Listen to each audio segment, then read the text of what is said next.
Hello and welcome to Veggie Patch Ideas. Let's get you up to speed on how to grow these beautiful plants. And of course I'm talking about tomatoes, but we get loads of questions about how to grow these beautiful things. And I'm going to answer them all for you today. We're going to go from seedling stage to planting out. So I hope this helps, and we're going to cover everything in between as well. Now, when it comes to your tomatoes, I've got a good selection here of very early seedlings to ones that are ready for the ground. So let's cover what you need to do and sort of how to care for these as we go through the process of getting them ready for the ground. There are two different types for a start.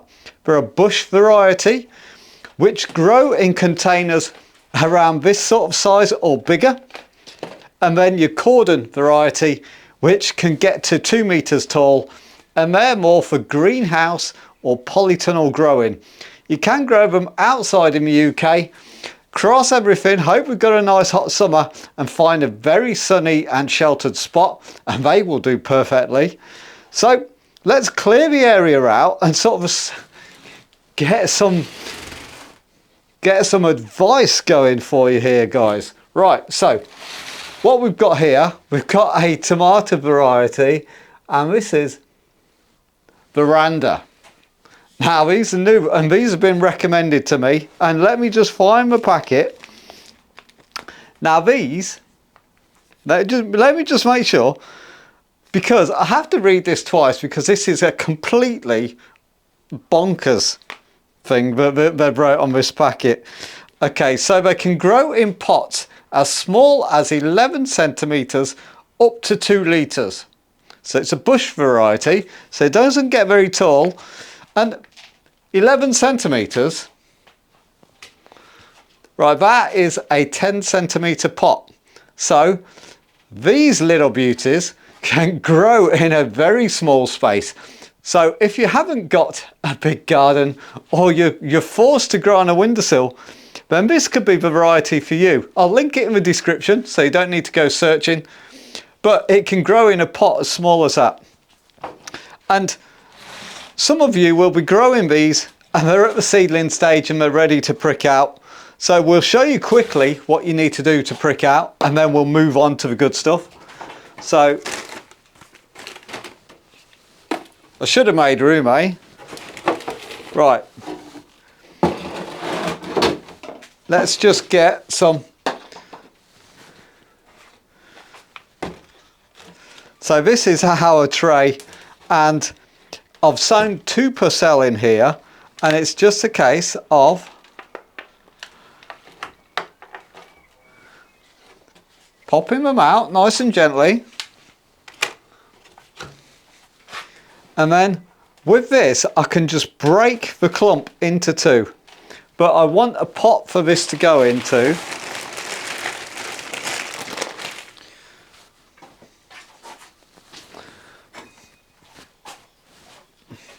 So if I just fill a pot around,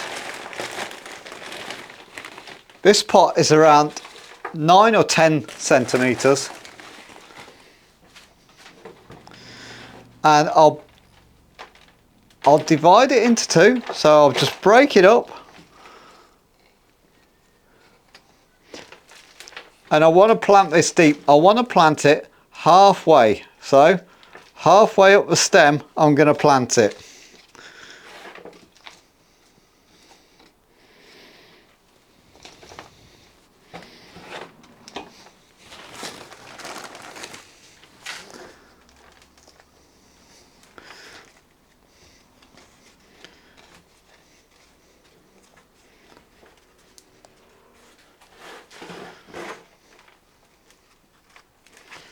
Right, as easy as that, eh? We'll water her in.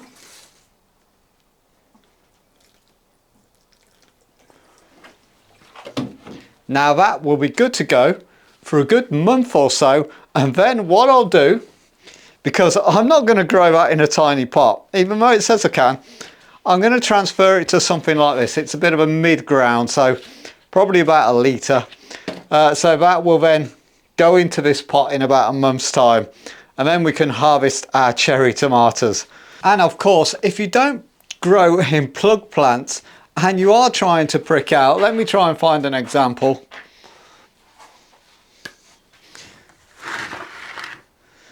Here, so this is a big tray grown up.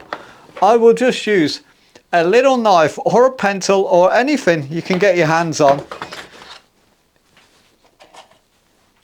even a label, and you just get under the seedling and ease it up, and you just hold the leaf and pull the seedling up, and it's as simple as that.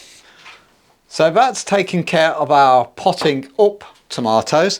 So what if we got tomatoes already grown and pretty much ready to go? Well, if you pop them into individual tubs, you can just take a look at the base, and if you don't see any root activity, then these are fine to leave in there. And for this example, absolutely, this can do another 2 or 3 weeks in this pot and it will be more than happy.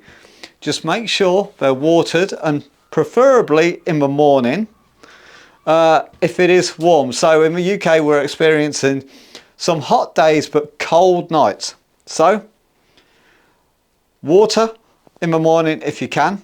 And they don't like frost, but it's middle of April, and in the southwest of the UK where I am, frost risk is very low at the minute, but it can still catch us out. So keep that going for another 2 or 3 weeks, and then it'll be ready to go in. The ones that are ready to go in, and I sowed these way back in February, by the way, are things like this. So we'll take this over to the polytunnel and we'll show you how deep and what I'm doing with this. But let me give you some care advice first. If you have very weak seedlings with your tomatoes, and this does happen, now none of these I'm classing as weak, by the way. So all my seedlings, because we've got a glass house, they're all growing very, very strong, even though this greenhouse is partly shaded.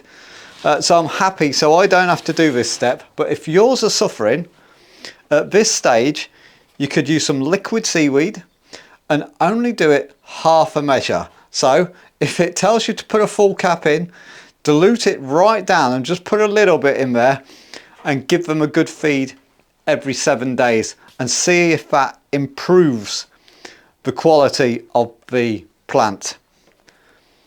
Then once they're in the ground and they start flowering, it's time to switch to a high potassium feed, which this is in all the supermarkets. It is basically a tomato feed, a high potassium feed, which you do roughly every 10 days on your plant after they've started flowering. Okay, keep it simple. And just going back to the frost thing, if you are at risk of a frost, then get a bit of fleece. If they are near the ground, get a bit of fleece ready, just in case, you never know. And just for whereabouts I am growing my bush tomatoes, these bush tomatoes will be grown in the greenhouse for me, but you can also put them in the conservatory, out on a sunny patio, and just pick away. You could even do bush tomatoes, tumbling toms in hanging baskets, and they work absolutely beautiful coming off the end of a hanging basket. And tomato roots, they do like to be restricted, so don't oversize the pot, always undersize the pot, and it will reward you. Now let's go over to the allotment and see how we get some of these into the ground. And what I want to do, I put some in now because we're in for a week of hot weather. So the weather's telling me now it's kind of ready, and my tomato plants are looking more ready than not. I normally do this mid-May, but we're off to a sunny start. So I've got room in the tunnel, and I'm only going to plant 1 or 2. just for the purpose of showing you, and then all the rest will be going into a polytunnel after the 1st of May, going into the middle of May. So let's go over there now and see what's going on. And so here we are in the polytunnel, and it's a hot one today. It's well over 30, so that's approaching 90 Fahrenheit, so we're warm. We've got one hoop halo set up, and we'll put the other one in without a halo in to show you how it's done. So let's get on with that now. And just so you know, I transport them flat in the car, and it just works out really well. It keeps them safe, and it just doesn't snap those tender stems. So let's get these in the ground. And so we want to take our tomato, and we want to go a little bit deeper than that. So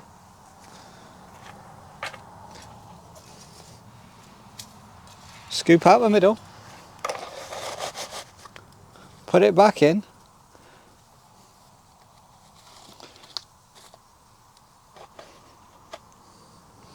as you can see, I want to filter just below leaves.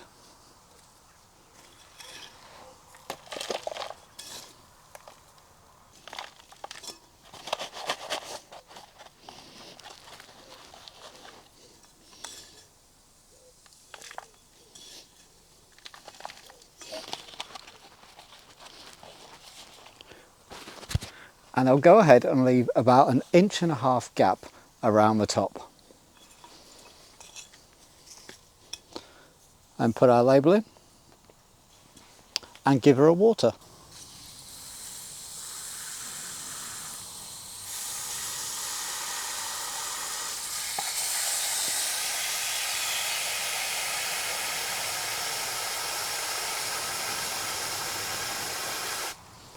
And it's as easy as that. Now for the second method, we want to space these around 24 inches apart, and we dig down, and again to about here,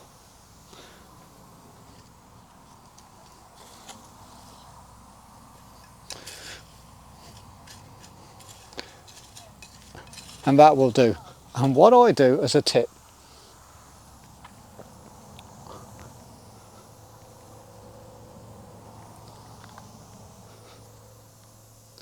I run a trench around and then fill the trench up.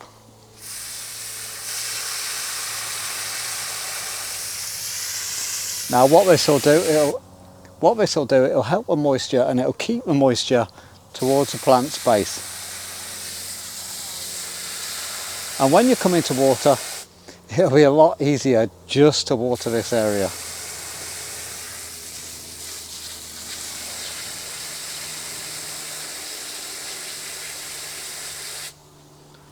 There you go.